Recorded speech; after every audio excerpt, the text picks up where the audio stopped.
What's up, everybody? Bitcoin philosopher, aka Bitcoin historian here.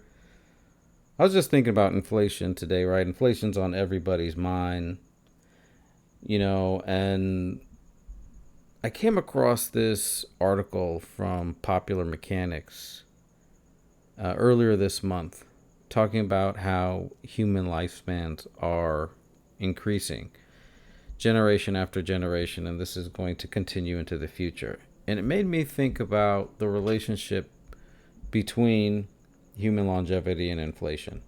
You see, we live in a country, or I live in a country in the United States, where the National Bank, the Federal Reserve, tells you that inflation is good as long as it's good and responsible. Like, there's a good and responsible inflation rate.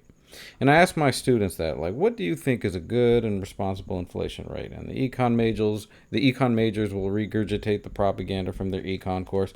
2% every year. 2%, that's good inflation, okay? Well, whether that's good or not, I'm going to put that aside. I'm not going to dance on the end of that needle. But let's just say that inflation is 2% annually. We know it's much higher than that, right? Um, just look at the Big Mac index or the Whopper index and how it exposes CPI bullshit. But, right, even if we just concede that it's 2% annually, what does that mean in conjunction with the fact that life expectancies are increasing, right? We're living much longer now. Humans are, relative to the past. I mean, you look to what was human longevity, lifespan in the Industrial Revolution, go back even before that. You're looking at 40 years old, 35 years old, even younger than that, right? And now we're getting to a point like here in the United States where, the life expectancy is in the 70s, early 80s.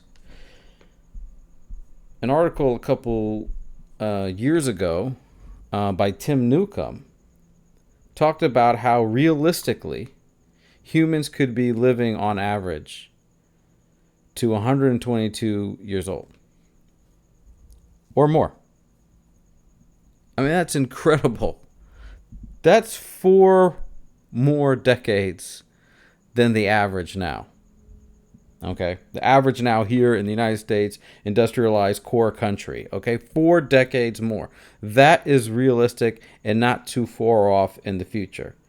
Human life expectancy can jump by leaps and bounds. I mean, between 1950 and 2000, the life expectancy in Asia increased by 25 years, right? And you talk about advancements in medicine, the application of artificial intelligence. Yeah, to me, I mean, this is very, very possible, okay? But what does that mean when you look at it in relationship to inflation? Well, take someone who's 20 years old and they start saving until they're 30 years old, okay? And they've saved all that money in their first decade of work. Now, between the age of 30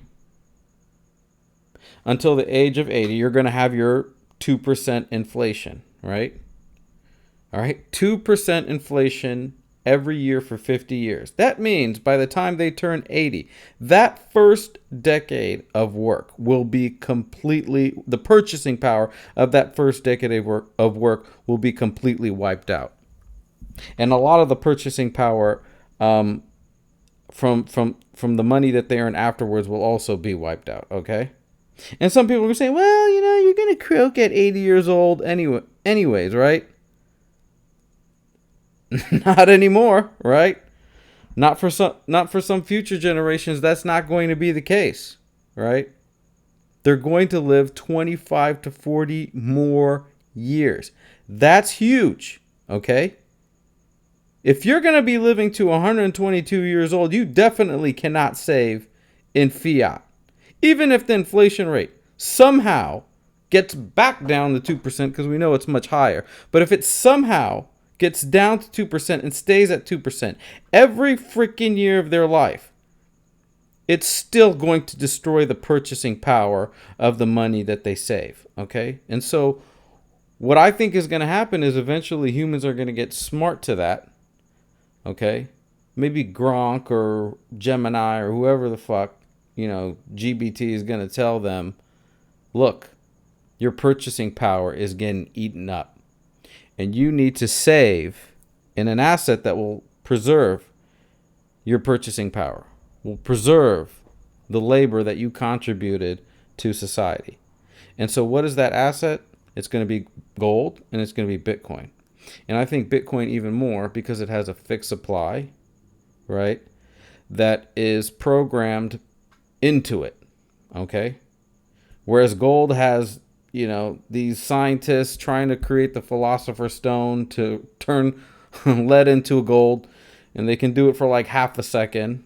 Perhaps they'll eventually figure it out. You got gold on asteroids that they're planning to exploit, right? And you've got further gold that just hasn't been dug up in the ground, but Bitcoin has that fixed supply.